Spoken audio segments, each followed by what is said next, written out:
जय हिंद। बहुत स्वागत है आपका। आप देख रहे हैं लाइव टाइम्स। मैं हूं आपके साथ पिंकी धनखड़। आज के डिजिटल युग में जब हम smartphone, email, WhatsApp, office messaging tools आदि से काम करते हैं तो अक्सर ऑफिस समय समाप्त होने के बाद भी काम से जुड़े कॉल, मैसेज या फिर ईमेल आते रहते हैं। इससे काम और निजी जीवन के बीच की सीमा धुंधली हो जाती है। ऐसे में काम और निजी जिंदगी के बीच बैलेंस बनाए रखना मुश्किल हो जाता है। इसी समस्या को देखते हुए राइट टू डिस्कनेक्ट बिल पेश हुआ है। जी हाँ, राइट टू डिस्कनेक्ट। इस वीडियो में बताएंगे आपको कि यह बिल क्या है और अगर पास हुआ तो आपके लिए क्या मायने रखेगा।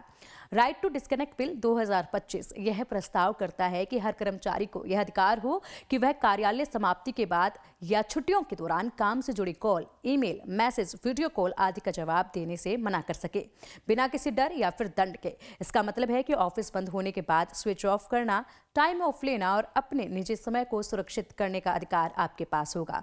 यह अब कानूनी रूप से संभव हो सकता है। इस बिल को लोकसभा में एनसीपी सांसद सुप्रिया सुले ने पेश किया है।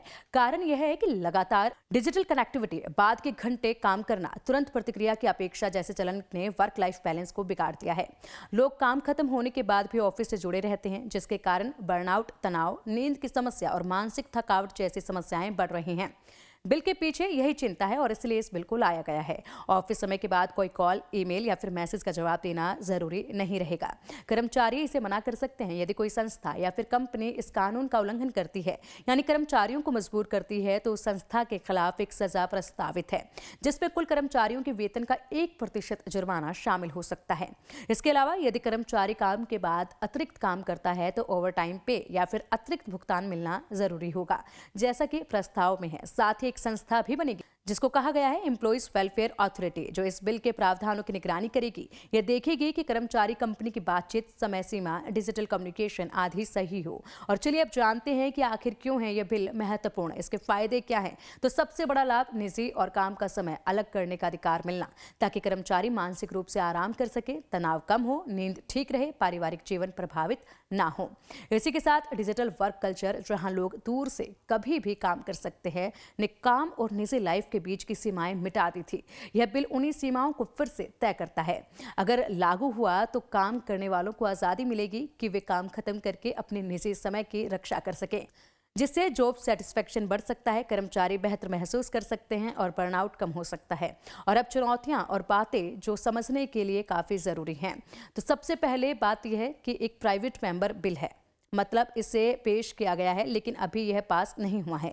प्राइवेट बिल्स अक्सर कानून बनकर नहीं निकल पाते। कई कंपनियां, व्यवसाय और काम की प्रकृति ऐसी है कि कभी कभी ऑफिस के बाद भी काम करना पड़ता है। बिल में इमरजेंसी की सिचुएशन में अलग से नियम तय करने की बात की गई है। लागू होने के बाद यह देखने की जरूरत होगी कि कंपनियां इसे सच्चे तरीके से अपनाती हैं या फिर सिर्फ दिखावा, क्योंकि वर्क कल्चर बदलना आसान नहीं होता है। बहुत सी कंपनियां इसे अपनाएंगी लेकिन इसको लागू नहीं करेंगी। वहीं अगर यह बिल पास हो गया तो आम कामकाजी लोगों के लिए क्या बदलाव आ सकते हैं, यह भी जान लेते हैं। रात में ऑफिस कॉल आने की चिंता खत्म हो जाएगी और छुट्टियां और वीकेंड आप आराम से एंजॉय कर सकेंगे, अपना निजी समय एंजॉय कर सकेंगे, परिवार और दोस्तों के साथ समय बिता सकेंगे।